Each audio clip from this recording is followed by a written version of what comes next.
கர்த்தருடைய பரிசுத்த நாமத்திற்கு ஸ்தோத்திரம்.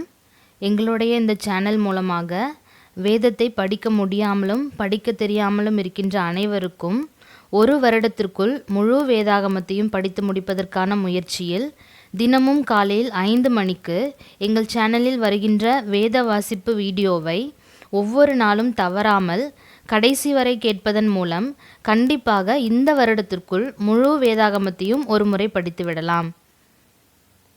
இன்றைக்கு நாம் படிக்க இருக்கின்ற வேத பகுதியை ஜெபம் செய்து தொடங்கலாம். வானமும் பூமியும் படைத்த எங்கள் சர்வவல்ல ஆண்டவரே, உம்முடைய நாமம் மகிமைப்படுவதாக. இன்றைக்கு நாங்கள் படிக்க இருக்கின்ற வேத பகுதியை புரிந்து கொண்டு விளக்கங்களை அறிந்து கொள்ள உதவி செய்யுங்க பிதாவே. ஆமேன். வேத வாசிப்பு நாள் 23.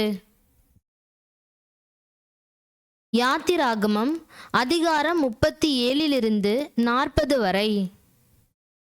யாத்திராகமம் அதிகாரம் 37. பெசலெயேல் சீத்திம் மரத்தினால் பெட்டியை உண்டு பண்ணினான். அதன் நீளம் 2.5 முழமும் அதன் அகலம் 1.5 முழமும் அதன் உயரம் 1.5 முழமுமானது. அதை உள்ளும் புறமும் பசும்பொன் தகட்டால் மூடி சுற்றிலும் அதற்கு பொன் திறனையை உண்டாக்கி அதற்கு 4 பொன் வளையங்களை வார்ப்பித்து அவைகளை அதன் 4 மூலைகளிலும் போட்டு ஒரு பக்கத்தில் 2 வளையங்களும் மறுபக்கத்தில் 2 வளையங்களும் இருக்கும்படி தைத்து சீத்திம் மரத்தினால் தண்டுகளை செய்து அவைகளை பொன் தகட்டால் மூடி அந்த தண்டுகளால் பெட்டியை சுமக்கும்படி அவைகளை பெட்டியின் பக்கங்களில் இருக்கும் வளையங்களிலே பாய்ச்சினான். கிருபாசனத்தையும் பசும்பொன்னினால் பண்ணினான். அது 2.5 முழ நீளமும் 1.5 முழ அகலமுமானது. தகடாய் அடிக்கப்பட்ட பொன்னினால் 2 கேருபீன்களையும் உண்டாக்கி கிருபாசனத்தின் 2 ஓரங்களிலே ஒரு புறத்து ஓரத்தில் ஒரு கேருபீனும் மறுபுறத்து ஓரத்தில் மற்ற கேருபீனுமாக அந்த கேருபீன்களை கிருபாசனத்தின் 2 ஓரங்களிலும் அதனோடே ஏக வேலைப்பாடாகவே பண்ணினான். அந்த கேருபீன்கள் தங்கள் செட்டைகளை உயர விரித்து தங்கள் செட்டைகளால் கிருபாசனத்தை மூடுகிறவைகளும் ஒன்றுக்கொன்று எதிர்முகம் உள்ளவைகளுமாயிருந்தது. கேருபீன்களின் முகங்கள் கிருபாசனத்தை நோக்கி கொண்டிருந்தது. மேஜையையும் சீத்திம் மரத்தால் பண்ணினான். அது 2 முழ நீளமும் 1 முழ அகலமும் 1.5 முழ உயரமுமானது. அதை பசும்பொன் தகட்டால் மூடி சுற்றிலும் அதற்கு பொன் திறனையை உண்டாக்கி சுற்றிலும் அதற்கு 4 விரற்கடையான சட்டத்தையும் அதன் சட்டத்திற்கு சுற்றிலும் பொன் திறனையையும் உண்டு பண்ணி அதற்கு 4 பொன் வளையங்களை வார்ப்பித்து அவைகளை அதன் 4 கால்களுக்கு இருக்கும் 4 மூலைகளிலும் தைத்தான். அந்த வளையங்கள் மேஜையை சுமக்கும் தண்டுகளை பாய்ச்சும் இடங்களாயிருக்கும்படி சட்டத்தின் அருகே இருந்தது. மேஜையை சுமக்கும் அந்த தண்டுகளை சீத்திம் மரத்தால் பண்ணி அவைகளை பொன் தகட்டால் மூடி மேஜையின் மேலிருக்கும் பாத்திரங்களாகிய அதன் பனிமுட்டுகளையும் அதன் தட்டுகளையும் தூபகரண்டிகளையும் அதன் பானபலி கரகங்களையும் மூடுகிறதற்கான அதன் கிண்ணங்களையும் பசும்பொன்னினால் உண்டாக்கினான். குத்து விளக்கையும் பசும்பொன்னினால் அடிப்பு வேலையாய் உண்டாக்கினான். அதன் தண்டும் கிளைகளும் மொக்குகளும் பழங்களும் பூக்களும் பொன்னினால் செய்யப்பட்டிருந்தது. குத்துவிளக்கின் ஒரு பக்கத்தில் 3 கிளைகளும் அதன் மறுபக்கத்தில் 3 கிளைகளுமாக அதன் பக்கங்களில் 6 கிளைகள் செய்யப்பட்டது. ஒவ்வொரு கிளையிலே வாதுமை கொட்டைக்கு ஒப்பான 3 மொக்குகளும் 1 பழமும் 1 பூவும் இருந்தது. குத்துவிளக்கில் செய்யப்பட்ட 6 கிளைகளிலும் அப்படியே இருந்தது. விளக்குத்தண்டில் வாதுமை கொட்டைக்கு ஒப்பான 4 மொக்குகளும் பழங்களும் பூக்களும் இருந்தது. அதில் செய்யப்பட்ட 2 கிளைகளின் கீழ் 1 பழமும் வேறு 2 கிளைகளின் கீழ் 1 பழமும் மற்ற 2 கிளைகளின் கீழ் 1 பழமும் இருந்தது. விளக்குத்தண்டில் செய்யப்பட்ட 6 கிளைகளுக்கும் அப்படியே இருந்தது. அவைகளின் பழங்களும் அவைகளின் கிளைகளும் பசும்பொன்னினால் ஒரே அடிப்பு வேலையாய் செய்யப்பட்டது. அதன் 7 அகல்களையும் அதன் கத்தரிகளையும் சாம்பல் பாத்திரங்களையும் பசும்பொன்னினால் செய்தான். அதையும் அதன் பனிமுட்டுகள் யாவையும் 1 தாலந்து பசும்பொன்னினால் செய்தான். தூபபீடத்தையும் சீத்திம் மரத்தினால் உண்டாக்கினான். அது 1 முழ நீளமும் 1 முழ அகலமுமான சதுரமும் 2 முழ உயரமுமாயிருந்தது. அதன் கொம்புகள் அதனோட ஏக வேலைப்பாடாயிருந்தது. அதன் மேற்புறத்தையும் அதன் சுற்றுப்புறத்தையும் அதன் கொம்புகளையும் பசும்பொன் தகட்டால் மூடி சுற்றிலும் அதற்கு பொன் திறனையை உண்டு பண்ணி, அந்த திறனையின் கீழ் அதன் 2 பக்கங்களில் இருக்கும் 2 மூலைகளிலும் 2 பொன் வளையங்களை பண்ணி, அதை சுமக்கும் தண்டுகளை பாய்ச்சும் இடங்களாக தைத்து, சீத்திம் மரத்தால் அந்த தண்டுகளை செய்து அவைகளை பொன் தகட்டால் மூடினான். பரிசுத்த அபிஷேக தைலத்தையும் சுத்தமான சுகந்தங்களின் தூப வர்க்கத்தையும் தைலக்காரன் வேலைக்கு ஒப்பாக உண்டு பண்ணினான். அதிகாரம் 38. தகன பலிபீடத்தையும் சீத்திம் மரத்தால் உண்டாக்கினான். அது 5 முழ நீளமும் 5 முழ அகலமும் சதுர வடிவும் 3 முழ உயரமுமானது. அதன் 4 மூலைகளிலும் அதனோடு ஏகமாயிருக்கிற அதன் 4 கொம்புகளையும் உண்டாக்கி, அதை வெண்கலத் தகட்டால் மூடி, அந்த பலிபீடத்தின் சகல பனிமுட்டுகளாகிய சாம்பல் எடுக்கத்தக்க சட்டிகளையும் கரண்டிகளையும் கிண்ணிகளையும் முள் துறடுகளையும் நெருப்பு சட்டிகளையும் உண்டாக்கினான். அதன் பனிமுட்டுகளை எல்லாம் வெண்கலத்தினால் பண்ணினான். வலைப்பின்னல் போன்ற ஒரு வெண்கல சல்லடையையும் பலிபீடத்திற்கு உண்டாக்கி, அதை அந்த பீடத்தின் சுற்றுக்கு கீழே பாதி உயரத்தில் இருக்கத்தக்கதாக வைத்து, அந்த வெண்கல சல்லடையின் 4 மூலைகளிலும் தண்டுகளை பாய்ச்சுகிறதற்கு 4 வளையங்களை வார்ப்பித்து, அந்த தண்டுகளை சீத்திம் மரத்தால் பண்ணி அவைகளை வெண்கல தகட்டால் மூடி, பலிபீடத்தை அவைகளால் சுமக்கத்தக்கதாக அதன் பக்கங்களில் உள்ள வளையங்களில் பாய்ச்சினான். பலிபீடத்தை உள்வெளி விட்டு பலகைகளினால் செய்தான். ஆசரிப்பு கூடாரத்தின் வாசலில் கூட்டம் கூட்டமாய் கூடின ஸ்திரீகளின் தர்ப்பணங்களாலே வெண்கல தொட்டியையும் அதன் வெண்கல பாதத்தையும் உண்டாக்கினான். பிரகாரத்தையும் உண்டு பண்ணினான். தெற்கே தென்திசைக்கு எதிரான பிரகாரத்துக்கு திரித்த மெல்லிய பஞ்சு நூலால் நெய்த 100 முழ நீளமான தொங்கு திரைகளை செய்தான். அவைகளின் தூண்கள் 20, அவைகளின் வெண்கல பாதங்கள் 20, தூண்களின் கொக்கிகளும் அவைகளின் பூண்களும் வெள்ளி. வடபக்கத்து தொங்கு திரைகள் 100 முழம், அவைகளின் தூண்கள் 20, அவைகளின் வெண்கல பாதங்கள் 20, தூண்களின் கொக்கிகளும் பூண்களும் வெள்ளி. மேற்பக்கத்து தொங்கு திரைகள் 50 முழம், அவைகளின் தூண்கள் 10, அவைகளின் பாதங்கள் 10, தூண்களின் கொக்கிகளும் அவைகளின் பூண்களும் வெள்ளி. சூரியன் உதிக்கிற திசையாகிய கீழ்ப்பக்கத்து தொங்கு திரைகள் 50 முழம்,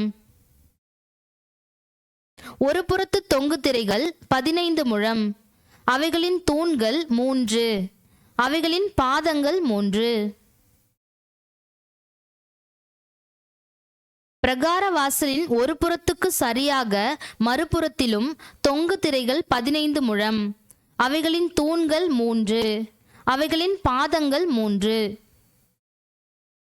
சுற்றுப்பிரகாரத்து தொங்கு திரைகள் எல்லாம் மெல்லிய பஞ்சு நூலால் நெய்யப்பட்டிருந்தது.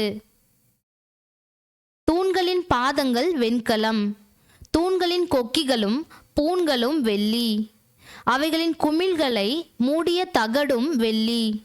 பிரகாரத்தின் தூண்கள் எல்லாம் வெள்ளி பூண்கள் போடப்பட்டவைகளுமாயிருந்தது. பிரகார வாசலின் தொங்கு திரை இளநீல நூலாலும் இரத்தாம்பர நூலாலும் சிவப்பு நூலாலும் திரித்த மெல்லிய பஞ்சு நூலாலும் செய்யப்பட்ட விசித்திர தையல் வேலையாயிருந்தது. அதன் நீளம் 20 முழம், அதன் அகலமும் உயரமும் பிரகாரத்தின் தொங்கு திரைகளுக்கு சரியாய் 5 முழம். அவைகளின் தூண்கள் 4, அவைகளின் வெண்கல பாதங்கள் 4, அவைகளின் கொக்கிகள் வெள்ளி, அவைகளின் குமிழ்களை மூடிய தகடும் அவைகளின் பூண்களும் வெள்ளி. வாசஸ்தலத்துக்கும் பிரகாரத்துக்கும் சுற்றிலும் இருந்த முளைகள் எல்லாம் வெண்கலம்.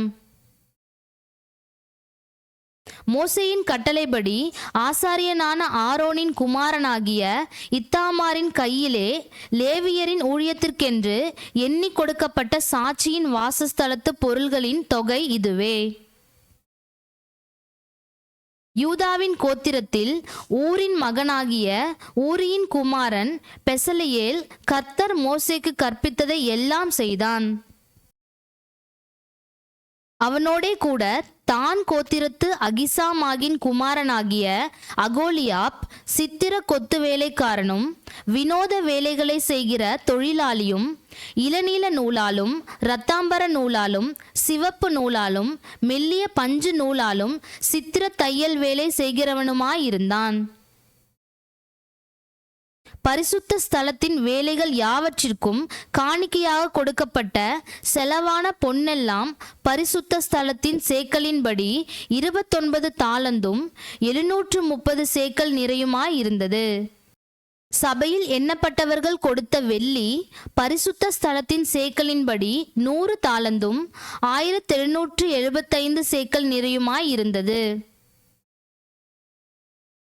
எண்ணப்பட்டவர்களின் தொகையில் சேர்ந்த 20 வயது முதற்கொண்டு அதற்கு மேற்பட்ட 6,3550 பேர்களில் ஒவ்வொரு தலைக்கு பரிசுத்த ஸ்தலத்தின் சேக்கலின்படி அரை சேக்கலாகிய பெக்கா என்னும் விழுக்காடு சேர்ந்தது.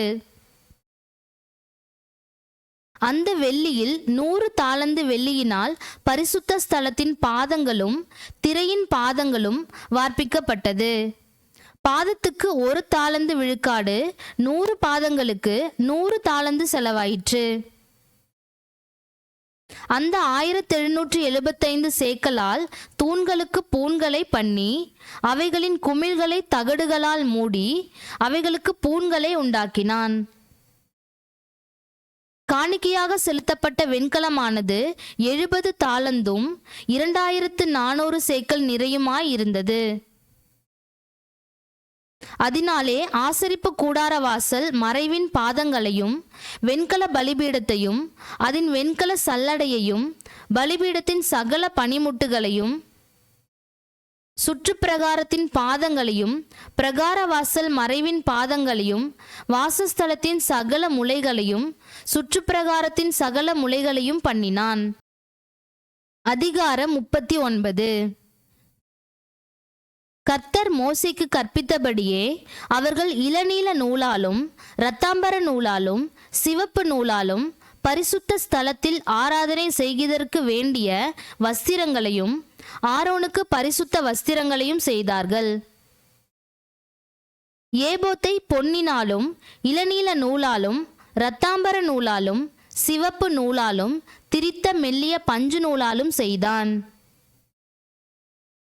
அந்த பொன்னை இளநீல நூலோடும் இரத்தாம்பர நூலோடும் சிவப்பு நூலோடும் மெல்லிய பஞ்சு நூலோடும் சேர்த்து விசித்திர வேலையாய் நெய்யும்படிக்கு மெல்லிய தகடுகளாய் அடித்து அவைகளை ஜரிகைகளாக பண்ணினார்கள்.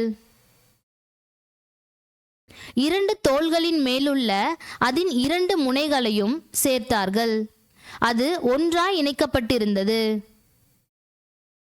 அந்த ஏபோத்தின் மேலிருக்கும் விசித்திரமான கச்சை அந்த வேலைக்கு ஒப்பாகவே பொன்னினாலும் இளநீல நூலாலும் இரத்தாம்பர நூலாலும் சிவப்பு நூலாலும் திரித்த மெல்லிய பஞ்சு நூலாலும் கர்த்தர் மோசேக்கு கற்பித்தபடியே செய்யப்பட்டது.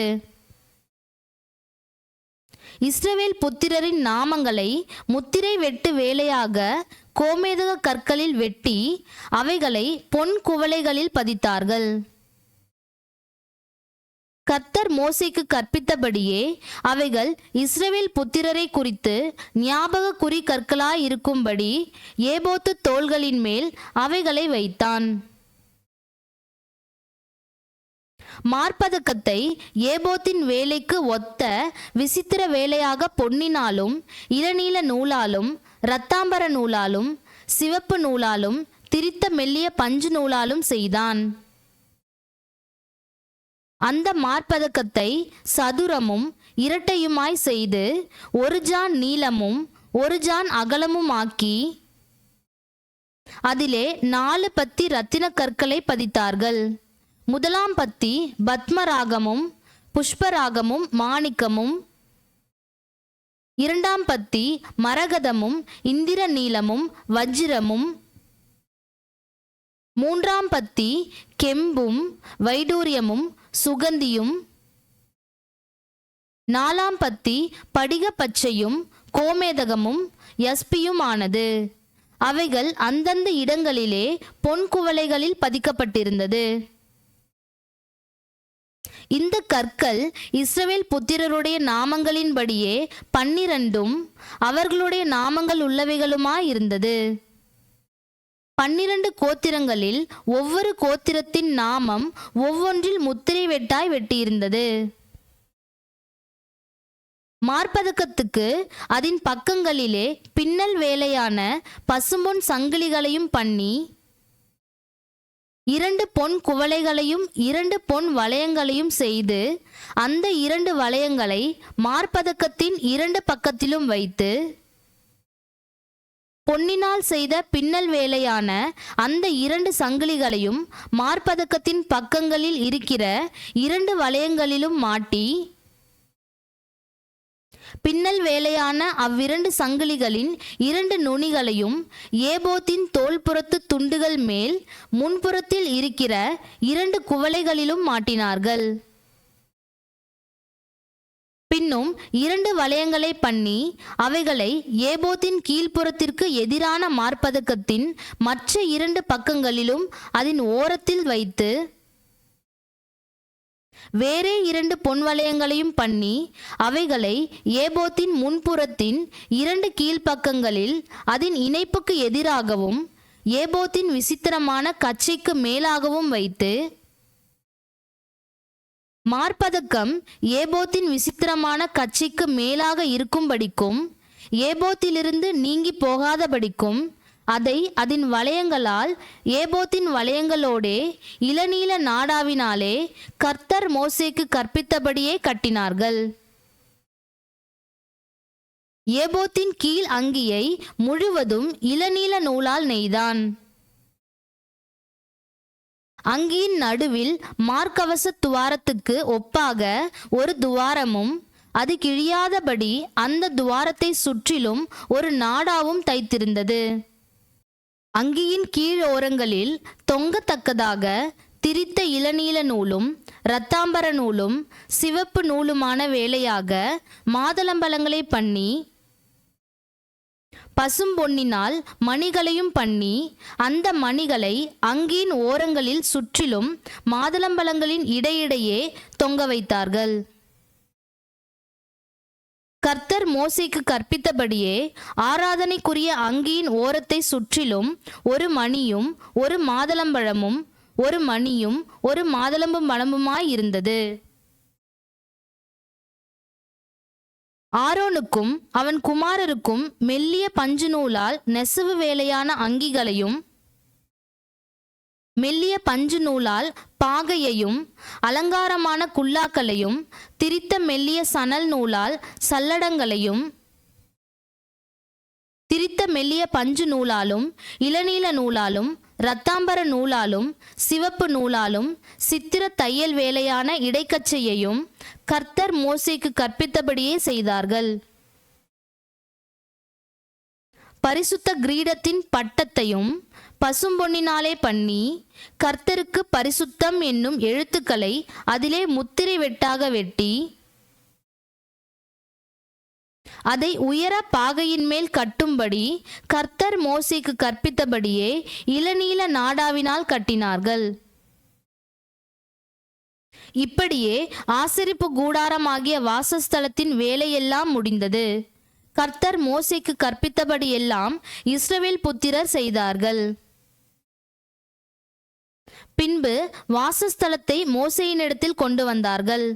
கூடாரத்தையும் அதற்குரிய எல்லா பணிமுட்டுகளையும் அதின் துறடுகளையும் அதின் பலகைகளையும் அதின் தாழ்பால்களையும் அதின் தூண்களையும் அதின் பாதங்களையும் சிவப்பு தீர்ந்த ஆட்டுக்கடா தோல் மூடியையும் தகசு தோல் மூடியையும் மறைவின் திரை சீலையையும் சாட்சி பெட்டியையும் அதின் தண்டுகளையும் கிருபாசனத்தையும் மேஜையையும் அதின் எல்லா பணிமுட்டுகளையும் சமூக தப்பங்களையும் சுத்தமான குத்து விளக்கையும் வரிசையாய் ஒழுங்குபடுத்தப்பட்ட அதின் அகல்களையும் அதின் எல்லா பணிமுட்டுகளையும் வெளிச்சத்திற்கு எண்ணெயையும்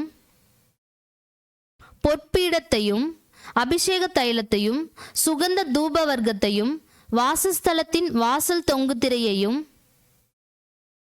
வெண்கல பலிபீடத்தையும் அதின் வெண்கல சல்லடையையும் அதின் தண்டுகளையும் அதின் சகல பணிமுட்டுகளையும் தொட்டியையும் அதன் பாதத்தையும் பிரகாரத்தின் தொங்கு திரைகளையும் அதின் தூண்களையும் அதின் பாதங்களையும் பிரகாரத்து வாசல் மறைவையும் அதின் கயிறுகளையும் அதின் முளைகளையும் ஆசரிப்பு கூடாரமான வாசஸ்தலத்தின் வேலைக்கடுத்த சகல பணிமுட்டுகளையும் பரிசுத்த ஸ்தலத்திலே செய்யும் ஆராதனை கடுத்த வஸ்திரங்களையும் ஆசாரிய ஊழியன் செய்கிற ஆரோனின் பரிசுத்த வஸ்திரங்களையும் அவன் குமாரரின் வஸ்திரங்களையும் கொண்டு வந்தார்கள். கர்த்தர் மோசேக்கு கற்பித்தபடியெல்லாம் இஸ்ரவேல் புத்திரர் சகல வேலைகளையும் செய்தார்கள். மோசே அந்த வேலைகளையெல்லாம் பார்த்தான். கர்த்தர் கற்பித்தபடியே அதை செய்திருந்தார்கள். மோசே அவர்களை ஆசீர்வதித்தான். அதிகாரம் 40. கர்த்தர் மோசேயை நோக்கி, நீ 1ஆம் மாதம் 1 தேதியில் ஆசரிப்பு கூடாரத்தின் வாசஸ்தலத்தை ஸ்தாபனம் பண்ணு.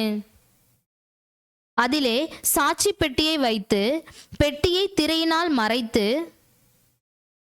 மேஜையை கொண்டு வந்து அதில் வைக்க வேண்டியதை கிரமமாய் வைத்து குத்து விளக்கை கொண்டு வந்து அதின் விளக்குகளை ஏற்றி பொன் தூபபீடத்தை சாட்சி பெட்டிக்கு முன்னே வைத்து வாசஸ்தலத்து வாசலின் தொங்கு திரையை தூக்கி வைக்க கடவாய். பின்பு தகன பலிபீடத்தை ஆசரிப்பு கூடாரமாகிய வாசஸ்தலத்தின் வாசலுக்கு முன்பாக வைத்து தொட்டியை ஆசரிப்பு கூடாரத்துக்கும் பலிபீடத்துக்கும் நடுவே வைத்து அதிலே தண்ணீர் வார்த்து சுற்று பிரகாரத்தை நிறுத்தி பிரகார வாசல் தொங்கு திரையை தூக்கி வைத்து அபிஷேக தைலத்தை எடுத்து வாசஸ்தலத்தையும் அதிலுள்ள யாவையும் அபிஷேகம் பண்ணி அதையும் அதிலுள்ள சகல பணிமுட்டுகளையும் பரிசுத்தப்படுத்துவாயாக. அப்பொழுது பரிசுத்தமாயிருக்கும். தகன பலிபீடத்தையும் அதன் சகல பணிமுட்டுகளையும் அபிஷேகம் பண்ணி அதை பரிசுத்தப்படுத்துவாயாக. அப்பொழுது அது மகா பரிசுத்தமான பலிபீடமாயிருக்கும். தொட்டியையும் அதன் பாதத்தையும் அபிஷேகம் பண்ணி பரிசுத்தப்படுத்துவாயாக. பின்பு ஆரோனையும் அவன் குமாரரையும் ஆசரிப்பு கூடார வாசலில் வரச் செய்து அவர்களை ஜலத்தினால் ஸ்நானம் பண்ணுவித்து ஆரோனுக்கு பரிசுத்த வஸ்திரங்களை உடுத்தி எனக்கு ஆசாரிய ஊழியம் செய்யும்படிக்கு அவனை அபிஷேகம் பண்ணி அவனை பரிசுத்தப்படுத்துவாயாக. அவன் குமாரரையும் வரச் செய்து அவர்களுக்கு அங்கிகளை உடுத்தி அவர்கள் எனக்கு ஆசாரிய ஊழியம் செய்யும்படி அவர்களையும் அவர்கள் தகப்பனை அபிஷேகம் பண்ணினபடியே அபிஷேகம் பண்ணுவாயாக. அவர்கள் பெறும் அந்த அபிஷேகம் தலைமுறை தோறும் நித்திய ஆசாரியத்துவத்துக்கு ஏதுவாயிருக்கும் என்றார். கர்த்தர் தனக்கு கற்பித்தபடியெல்லாம் மோசே செய்தான். 2ஆம் வருஷம் 1ஆம் மாதம் 1 தேதியில்